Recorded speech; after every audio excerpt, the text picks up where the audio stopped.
News میں خبر شامل کرتے ہیں۔ مہر محمد آسم کی رپورٹ کے مطابق پینٹنگز کے بعد کبھی میں کبھی تم پر OSTV چوری کرنے کا الزام لگ گیا۔ پاکستان سمیت بھارت میں بھی مقبولیت کے جھنڈے گاڑنے والا ڈرامہ کبھی میں کبھی تم کی یکے بعد دیگر چوریاں منظر عام پر آنے کا سلسلہ جاری۔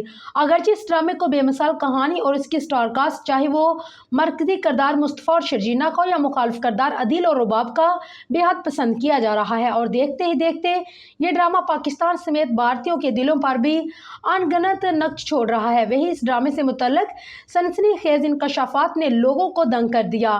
قبل ازیں اس ڈرامے میں ایک ایسا سین نشر کیا گیا جس میں 2 بچوں کی پینٹنگ کی نمائش کی گئی۔ سین میں عدیل اور رباب کی دوست نتاشا، جنہیں ایک آرٹ گیلری میں پینٹنگز پر اپنے خیالات کا اظہار کرتے دیکھا گیا۔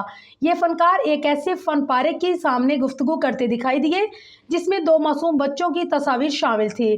اس تصویر کے منظر عام پر آتے ہی پینٹنگز کے اصل مصور نے سوشل میڈیا پر اس شاہکار کا مالک ہونے کا دعویٰ کیا اور تہلکہ خیز انکشاف کرتے ہوئے بتایا کہ اس پروجیکٹس میں ان کے اصل فن پاروں کو ان کی اجازت کے بغیر شامل کیا گیا ہے، جس سے ان کی تخلیقی ملکیت کی خلاف ورزی کی گئی ہے۔ ابھی یہ معمہ حل ہی نہیں ہوا کہ اس ڈرامے سے متعلق ایک اور سنسنی خیز دعویٰ سامنے آ گیا، اور یہ کچھ اور نہیں بلکہ ڈرامے کے OST کی صورت میں منظر عام پر آیا، جس پر بھارتی فلم کے گانے کے بول نقل کیے جانے کا الزام ہے۔ Photo and video sharing app Instagram per drama کبھی میں کبھی تم کے ساؤنڈ ٹریک سے متعلق ایک ویڈیو زیر گردش ہے، جس میں اس ڈرامے کے OST کے بول کو ماضی کی بالی ووڈ فلم کل ہو نہ ہو کے گانے سے موازنہ کیا جا رہا ہے۔